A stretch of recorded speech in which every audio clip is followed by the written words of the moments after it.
Welcome back to the top 10 stories of 2012 Countdown Special. Schools are always going to be a critical part of covering Guam news throughout the year. And coming in at number 7 in our countdown was a story that happened just as the year was winding down, as an elementary school in central Guam was shut down after a threat was made to one of its staffers. Just as the nation was mourning the innocent lives lost during the Sandy Hook Elementary Massacre in Connecticut, here at home at Chalan Pago Elementary, there's a threat that's been made against a staff member here at the school. On Monday, December 17th, just 2 days after the tragedy in Ocean Away, Chalan Pago Elementary was on alert. We've taken precautionary measures. I put the school into a modified lockdown, meaning the campus is secure, the gates are locked, access is limited, everybody is safe, children are going to their classes, they're going to lunch, okay?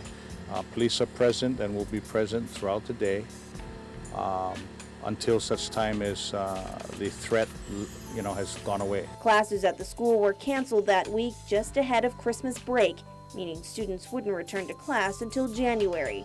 The closure was evidently necessary as the Guam Police Department conducted its investigation and search for 50-year-old Rudy Ferger Kanata of Umatic.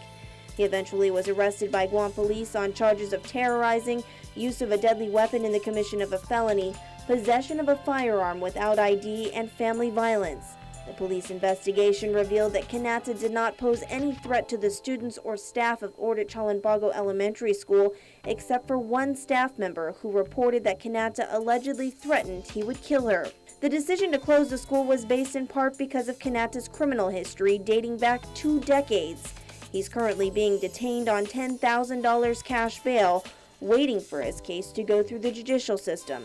The incident has led the Department of Education to review its emergency response plans, but as for their response to this particular incident, we learned that we made the right decision based on the threat level. Okay, the person definitely had the ability or the capability for violence. Decision 2012 makes our countdown, and as in most elections on Guam, there's always a bit of drama. For example, former Governor Carl Gutierrez was in, and then he was out of the race for public auditor. This after the Democrats called on him for help. Without Carl Gutierrez, it's like being the Chicago Bulls without Michael Jordan. Our foe is very formidable, and we don't want to let our guards down. It wasn't just Gutierrez, however, that added a bit of drama to D12. Enter the Guam-Japan Friendship Village and Proposal A, the initiative to allow for-profit bingo exclusively at the Guam Greyhound Park. The tourism is a very large contributor to economy of the island, Guam. A large percentage of these tourists comes from Japan, Korea, China, and many other parts of Asia. They are always looking for more things to do here in Guam, I believe. And the bingo is entertainment for many of the people of Guam and tourists alike. Proposal A is an unregulated monopoly that harms existing nonprofits and contributes precious little to Guam. It legalizes bingo slot machines, bringing more crime to our island. In the end, Proposal A was handily defeated.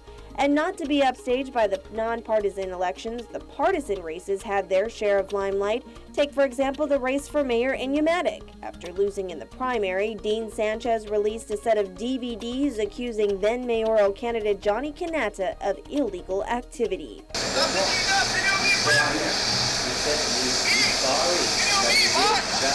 That's a good job you're doing for the mayor, for the people you matter. I'm doing nothing.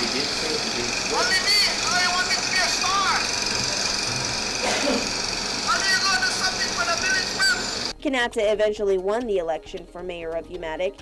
And like most elections on Guam, there was a recount, at least a partial recount for several precincts. The recount results, however, didn't change the results or standings, and the Guam legislature retains a Democrat majority in the 32nd. Obviously, 10-5 would have been great, but we faced a very serious, very well-funded, very organized opposition in Adelup, and we're extremely thankful that it looks, at least to some degree, that the Republicans turned on each other, and that the Democrats were able to hold together for the most part. I'm definitely disappointed. We're definitely hoping for the majority. We have some great candidates. It was nice to see that we had some of our new candidates come in. I think they're going to bring some real refreshing change, some good positive change to the legislature. But again, we still had some good candidates that could have done some good things. And by the way, Guam's election dramas aren't quite over. With the legislature's override of the governor's veto of Bill 413, the Guam Election Commission is mandated to conduct an audit of the 2010 general election results, something we're sure to be talking about in the new year.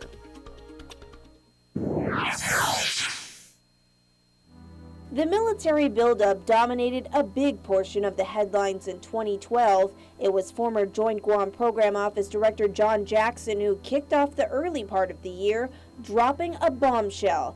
Jackson sent out a mass email to undisclosed recipients on February 26th, implying a group of Guam senators, which he dubbed the Fab Five, were partially responsible for the buildup delays. And senators fired back. I think Mr. Jackson should examine himself and what his motive is in terms of actually putting out a statement like this. I think Colonel Jackson is really out of line. With the buildup on pause and U.S. as well as Japan funding frozen, it was also in February a group of local businessmen came together to form the Guam-U.S. Asia Security Alliance, or GUASA. Their goal to change the perception in Washington and to fight for Guam's interests for the buildup. But as it turned out, they began fighting another battle here at home.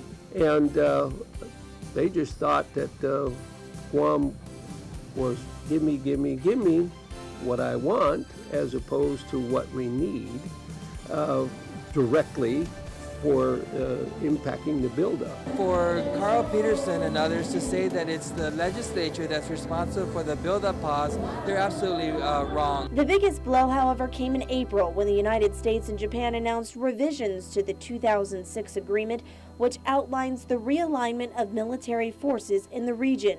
The new plan cut nearly in half the number of troops that were initially scheduled to be relocated from Okinawa to Guam. The new number just short of 5,000. Japan is committed to contribute $3.1 billion, and the United States would provide for the difference. The original record of decision estimated the buildup at the 9,600 Marine level to be about 11 billion plus. So we're down to 8.6 billion, which is nothing to sneeze about.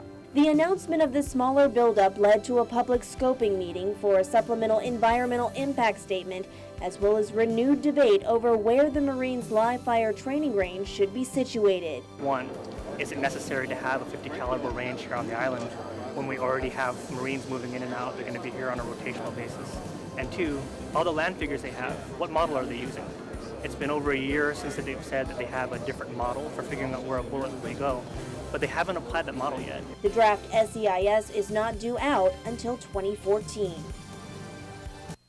There are more stories ahead in our countdown. Does yours make the list? Find out when we return from the break.